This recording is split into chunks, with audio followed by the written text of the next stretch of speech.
우리 함께 하나님 찬양 드리겠습니다. 찬송가 384장 나의 갈 길 다가도록 찬양 드립니다. 찬송가 384장입니다.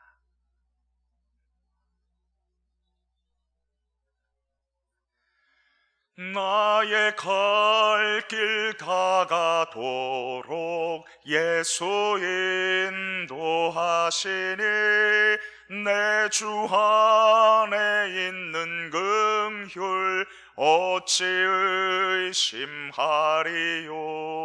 믿음으로 사는 자는 하늘 위로 받겠네. 무슨 일을 만나든지 만사 형통하리라. 무슨 일을 만나든지 만사 형통하리라. 나의 갈 길 다가도록 예수 인도하시니 어려운 일 당한 때도 족하는 해주시네. 나는 심히 고단하고 영혼 매우 가라나 나의 앞에 반석에서 샘물 나게 하시네. 나의 앞에 반석에서 샘물 나게 하시네. 나의 갈 길 다가도록 예수 인도하시니 그의 사랑 어찌 큰지 말로 할 수 없도다. 성령 감화 받은 영혼 하늘 날아갈 때에 영영 모를 나의 찬송 예수 인도하셨네. 영영 모를 나의 찬송 예수 인도하셨네.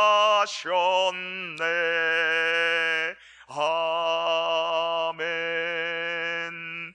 사도신경으로 우리의 신앙을 하나님께 고백드립니다.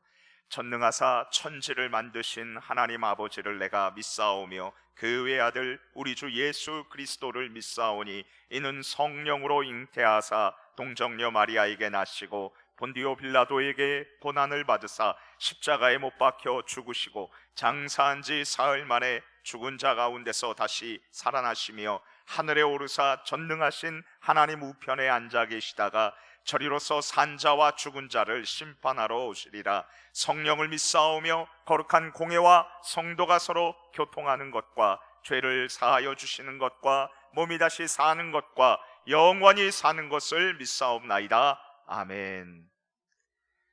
아버지 하나님께서 오늘 우리에게 주시는 말씀은 구약성경 예레미야 38장 1절에서 13절까지의 말씀입니다. 예레미야 38장 1절에서 13절까지의 말씀입니다.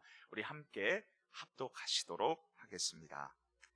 맏단의 아들 스바랴와 바수울의 아들 그다랴와 셀레마의 아들 유갈과 말기야의 아들 바수울이 예레미야가 모든 백성에게 이르는 말을 들은즉 이르기를 여호와께서 이와 같이 말씀하시되 이 성에 머무는 자는 칼과 기근과 전염병에 죽으리라. 그러나 갈대아인에게 항복하는 자는 살리니 그는 노량물을 어둠같이 자기의 목숨을 건지리라. 여호와께서 이와 같이 말씀하시니라. 이 성이 반드시 바벨론의 왕의 군대의 손에 넘어가리니 그가 차지하리라 하셨다 하는지라. 이에 그 고관들이 왕께 아뢰되 이 사람이 백성의 평안을 구하지 아니하고 재난을 구하오니 청하건대 이 사람을 죽이소서. 그가 이같이 말하여 이 성에 남은 군사의 손과 모든 백성의 손을 약하게 하나이다. 시드기야 왕이 이르되 보라 그가 너희 손 안에 있느니라. 왕은 조금도 너희를 거스를 수 없느니라 하는지라. 그들이 예레미야를 끌어다가 감옥들에 있는 왕의 아들 말기야의 구덩이에 던져 넣을 때에 예레미야를 줄로 달아 내렸는데 그 구덩이에는 물이 없고 진창뿐이므로 예레미야가 진창 속에 빠졌더라. 왕궁 내시 구스인 에벳멜렉이 그들이 예레미야를 구덩이에 던져 넣었음을 들으니라. 그때의 왕이 베냐민 문에 앉았더니 에벳멜렉이 왕궁에서 나와 왕께 아뢰어 이르되 내 주 왕이여, 저 사람들이 선지자 예레미야에게 행한 모든 일은 악하니이다. 성중에 떡이 떨어졌거늘 그들이 그를 구덩이에 던져 넣었으니 그가 거기에서 굶어 죽으리이다 하니, 왕이 구스 사람 에벳멜렉에게 명령하여 이르되 너는 여기서 30명을 데리고 가서 선지자 예레미야가 죽기 전에 그를 구덩이에서 끌어내라. 에벳멜렉이 사람들을 데리고 왕궁 곳간 방에 들어가서 거기에서 헝겊과 낡은 옷을 가져다가 그것을 구덩이에 있는 예레미야에게 밧줄로 내리며, 구스인 에벳멜렉이 예레미야에게 이르되 당신은 이 헝겊과 낡은 옷을 당신의 겨드랑이에 대고 줄을 그 아래에 대시오. 예레미야가 그대로 하매 그들이 줄로 예레미야를 구덩이에서 끌어낸지라. 예레미야가 시위대 뜰에 머무니라. 아멘. 1960년 5월 아르헨티나 부에노스 아이레스 근교의 자동차 공장에서 기계공으로 약 15년 동안 일했던 리카르도 클레멘트라는 사람은 이스라엘 비밀 정보원에 의해서 체포가 당해서 예루살렘 법정에 섰습니다. 그의 실제 이름은 아돌프 아히히만이었습니다. 그는 2차 세계대전 때에 독일 나치의 친위대 장교로 일하면서 유태인 600만 명을 학살하는 일에 핵심적인 인물이었습니다. 1961년 12월 예루살렘의 법정에서 유태인 학살에 대한 책임을 느끼냐는 질문에 아이히만은 자신의 무죄를 주장했습니다. 그는 이렇게 말했습니다. 난 그저 직무를 수행했을 뿐입니다. 나는 그저 시키는 그대로 따라했을 뿐입니다. 그는 이렇게 주장을 했습니다. 하지만 그는 유죄 판결을 받았고 2차 세계대전이 끝난 17년 만에 붙잡혀서 사형에 처해졌습니다.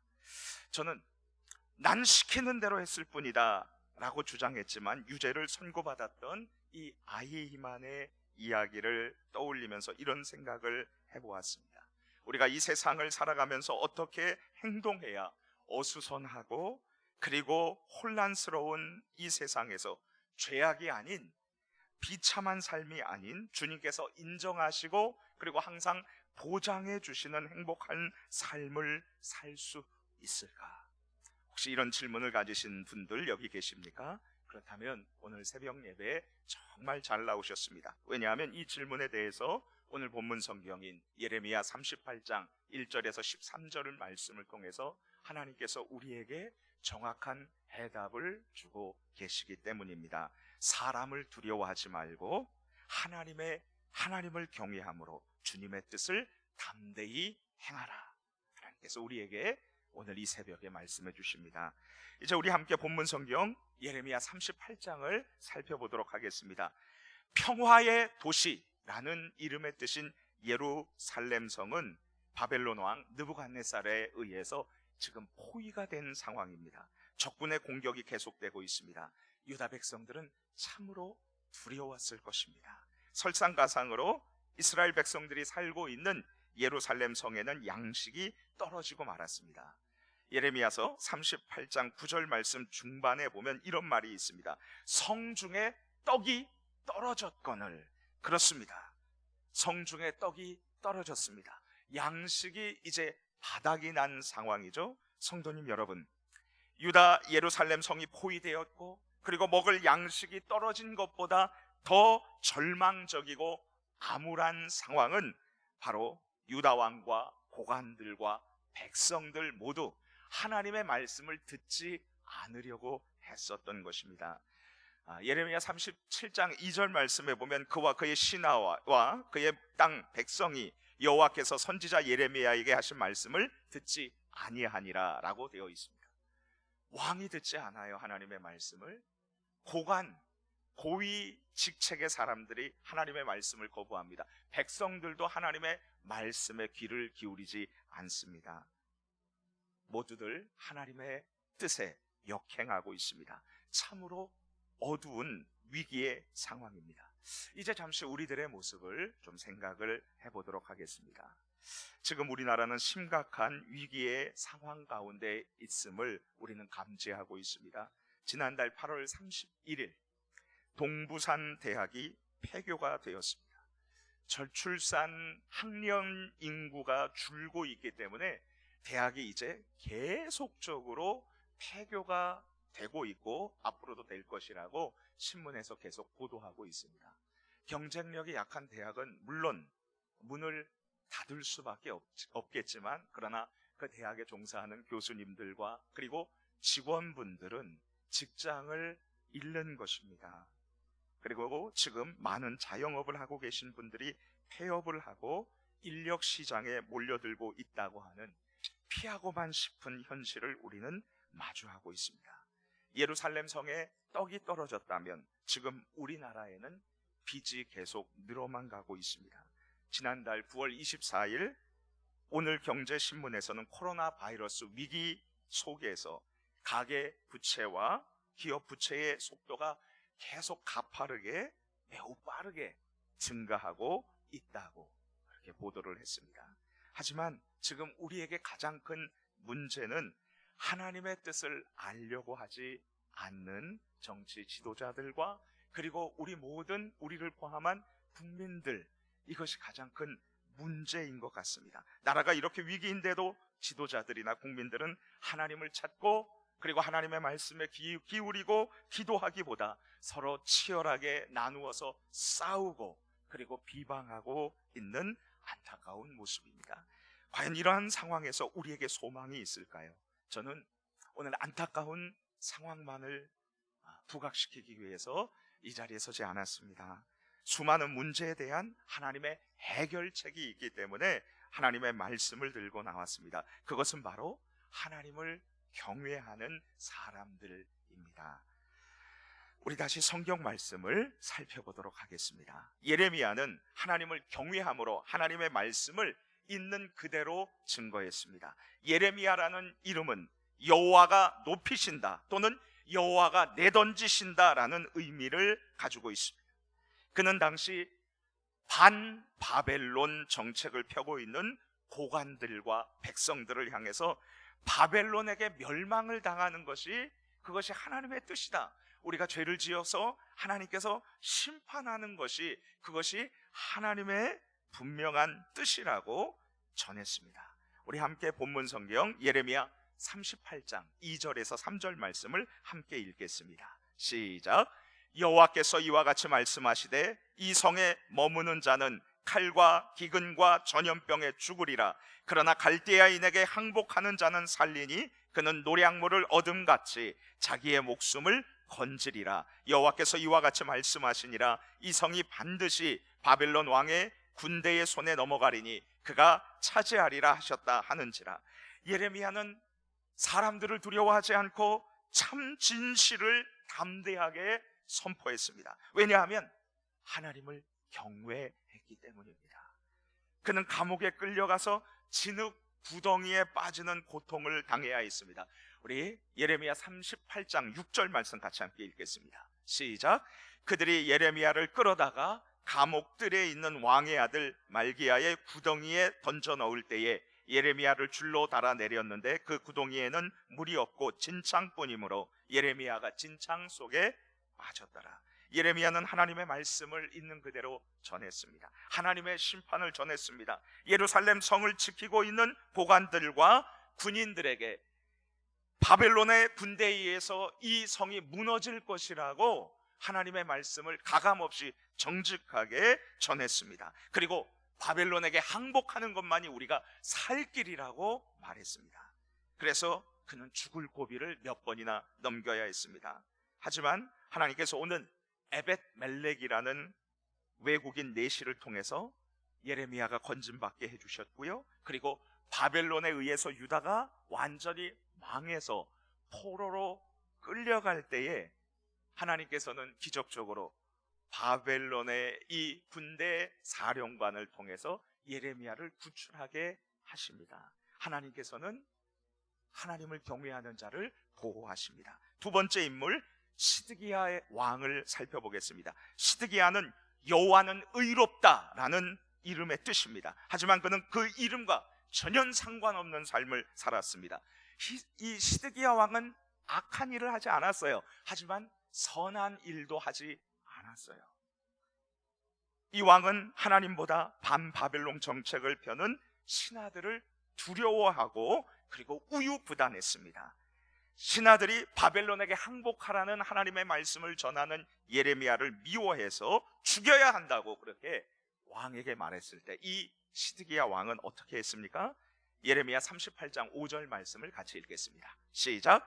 시드기야 왕이 이르되 보라 그가 너희 손 안에 있느니라 왕은 조금도 너희를 거스를 수 없느니라 하는지라. 여러분, 왕의 태도가 아니죠. 잘못된 일을 한 사람을 벌을 주고 정직한 사람에게 상을 줘야 하는데, 이 시드기야 왕은 지금 예레미야가 진실을 말하고 하나님의 선지자인 것을 알았어요. 그래서 그를 조용히 불러다가 몇 번이고 하나님의 뜻에 대해서 물었어요. 그리고 그에게 기도를 요청했어요.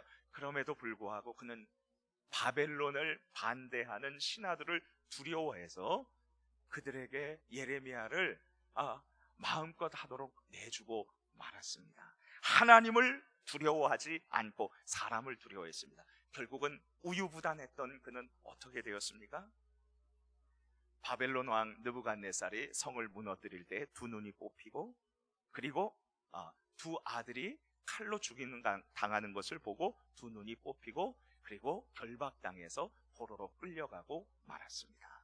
하나님을 두려워하지 않는 삶의 최후입니다. 마지막으로 에벳 멜렉이라는 사람을 봅시다. 그는 구수 에디오피아 흑인이었습니다. 그리고 넷이었습니다. 그의 이름의 뜻은 왕의 종이라는 의미를 가지고 있습니다. 그는 하나님을 경외하는 마음으로 하나님의 사람 예레미야가 진흙탕 구덩이에 빠졌다는 소식을 듣고 왕에게로 찾아가서 왕이시여 예레미야가 잘못한 것은 없습니다 라고 그렇게 얘기하면서 그를 구출하게 허락해달라고 말을 합니다. 여러분, 그래서 왕에 의해서 허락을 받고 이 에벤멜렉은 아주 섬세하게 밧줄을 놓아서 예레미야를 끌어당길 때에 예레미야의 이 피부에 상처가 가지 않도록 옷감과 헝겊을 씌우고 그리고 밧줄을 그 밑에 놓고 잡게 해서 구출을 하게 했습니다. 그는 동료 사람들의 눈치를 보지 않았습니다. 하나님을 두려워하고 경외함으로 예레미야 선지자를 구출했습니다. 그래서 하나님께서는 그에게 내가 너를 구원하리라 하나님께서 약속해 주셨습니다. 주님 안에서 살아가는 성도님 여러분, 다시 우리들의 모습을 봅시다. 하나님을 두려워하는 마음으로 주님의 말씀을 그대로 믿고 우리는 전해야 합니다.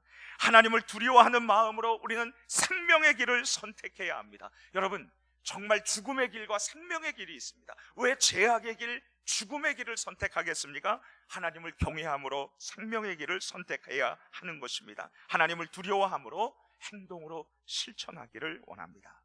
여러분, 히브리 3파들이 왕이 아들이면 죽이고 딸이면 살리라고 그랬을 때에 어떻게 했습니까? 그들이 하나님을 경외함으로 왕의 명령을 어기고 남자 아기들을 살렸습니다. 그래서 어떻게 됐습니까? 그 3파들은 하나님을 경외하였으므로 하나님이 그들의 집안을 흥왕하게 하신지라. 하나님을 경외할 때에 고난이 찾아올 수 있지만 하나님께서 책임져 주십니다. 하나님께서 구원해 주십니다. 사람을 두려워하면 올무에 걸리게 되거니와 여호와를 의지하는 자는 안전하리라. 오늘 하나님을 두려워하는 마음으로, 하나님을 경외하는 마음으로 생명의 길, 순종의 길을 선택하기를 축복합니다. 우리 주신 말씀 붙잡고 간절히 하나님 앞에 기도하고요. 그리고 어저께 공동의회가 잘 은혜 가운데 맞춰졌습니다. 우리의 손을 통해서 하나님의 뜻이 이루어진 줄 믿습니다. 하나님께서 우리 세우신 목사님 하나님께서 존귀하게 사용해 주시고, 그리고 또 우리 교회에 큰 부흥이 있게 하여 주옵소서. 우리 같이 기도하고요, 오늘 풍성한 은혜를 베풀어 주옵소서. 우리 같이 주여 한번 부르짖고 간절히 하나님 앞에 기도하며 나아갑니다. 주여 할렐루야. 하나님 아버지 감사합니다. 오늘 주신 말씀으로 인하여 감사합니다. 아버지 하나님, 하나님을 경외하며 사는 저희들이 되게 하여 주옵소서. 생명의 길을 선택하고 하나님을 두려워하고 경외하는 마음으로 죄악을 버리고 아버지 하나님께서 원하시는 말씀에 순종하며 나아가기를 원합니다. 하나님, 공동의회가 은혜 가운데 맞춰지게 하심을 감사합니다. 이성민 목사님을 아버지 하나님 위임 목사님으로 세워주심을 감사하고 또 우리 이재철 담임 목사님을 원로 목사님으로 세워주셨는데 하나님 고맙습니다. 이제 아버지 이후로 우리가 다 하나가 되어서 아버지 하나님